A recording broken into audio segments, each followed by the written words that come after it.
Hello and welcome to the BVB update for September 16th. I'm Stefan Butzko, and in this format I tell you how crap FC Schalke are, because tomorrow is the Revierderby, and with that I have zero sympathy for the Royal Blues. They're indeed the club that I hate most, and so I really want a W tomorrow and remind them that their little sad little promotion party is over, and that they are back in the world of misery called the Bundesliga, where they have never won anything.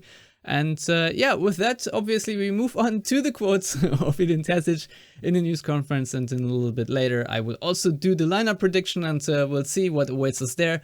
But for now, let's see what Edin Terzic said. And yeah, I think he's on the same page as I am, because he did say, quote, "In my life as a Dortmund coach, there'd be nothing worse than congratulating the Schalke coach for a win after the Revierderby." I think that's the best line he had in this news conference, and yeah, with that I can move on to the injury update. And good news, he said, apart from the long-term injuries, the only player that will be out for tomorrow is Gregor Kobel. Everyone else who carried a knock, meaning Schlotterbeck, Azar, Adeyemi and Malen, were already in the squad against Manchester, so they are all ready to go. And yeah, obviously the game against Man City was a bit straining, and he said obviously we picked up one or two boo-boos from the Manchester game and we'll check on them later, but we're confident that everyone will be indeed ready to go tomorrow. And yeah, he of course was asked about potential rotation, and he did say rotation is an important topic for us. We said beforehand that we will need the whole squad to make it through the congested schedule. There are several players who never played in the 3-day rhythm before, but tomorrow is a very special game and we will mobilize all of our energy. Neither the opponent nor our fans will care if we're tired or not.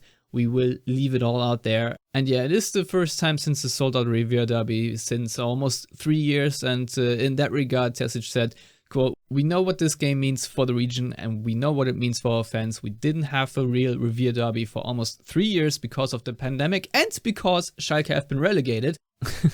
Take that. And yeah, he also said, "We know we must win this game. We also want to win this game because going into the international break with 15 points would mean that we're among the top teams in the league." And about tomorrow's opponent, he said, "Schalke will come out very aggressively. They will probably show them footage of our Leipzig game where we lost possession in midfield and were beaten by quick transitions. Set pieces are also a topic they will focus on, similarly to Bremen. They have two tall strikers up front who are very good in the air. They play very aggressive in midfield and also try to transition very quickly with very few passes. We have to be ready for Schalke's passionate fight and show our own emotions against that. But we also must make our footballing qualities count if we want to win the game."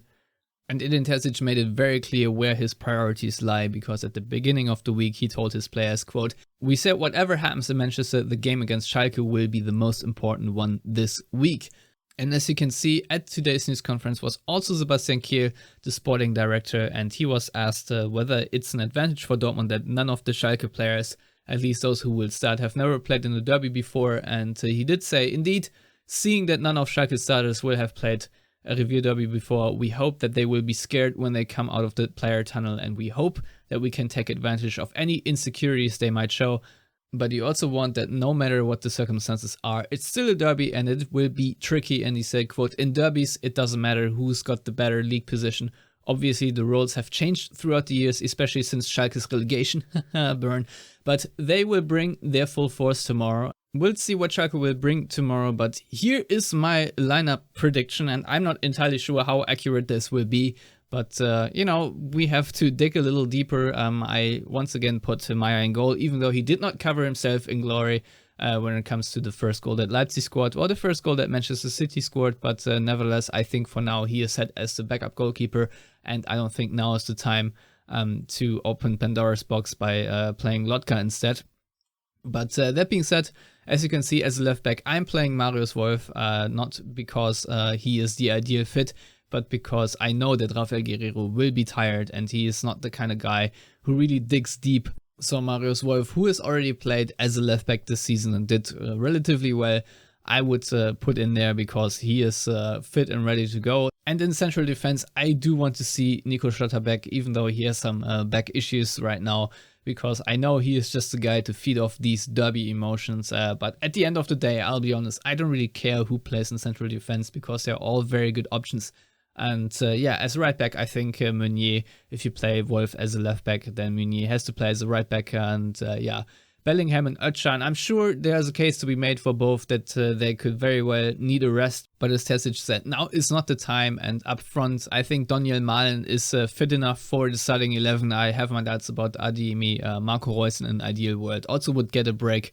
But right now is not the time, also because Gio Reyna, after playing 60 minutes or so against Manchester City, certainly can't start again 3 days later. And yeah, Julian Brandt, who is quote unquote well rested after not really showing up in Leipzig and not playing at all against Manchester City, should get the nod there. And yeah, off the bench, then you can bring Adeyemi, Azar, Reyna, and yeah, Modeste 2 later, because I am playing Youssoufa Moukoko up front, and the reason for that is that Modeste probably does need a break.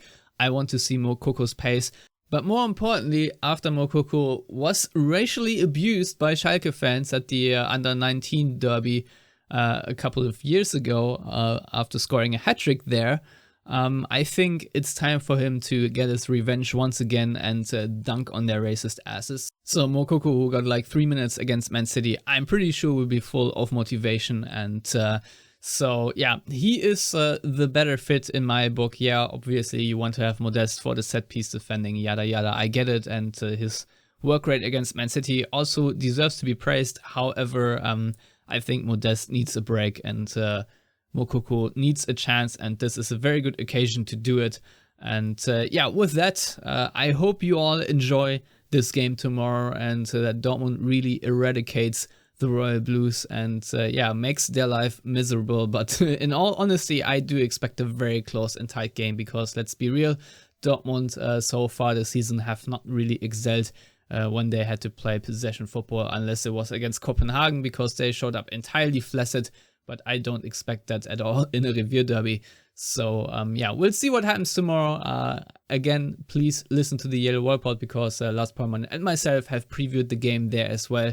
Until then, let me know in the comments who you think should start against Schalke, who you think Terzic needs to rotate in or out, and what your scoreline prediction is. And yeah, obviously, I'll be back with a video tomorrow if Dortmund win. If it's a draw or loss, yeah, I'm not going to bother.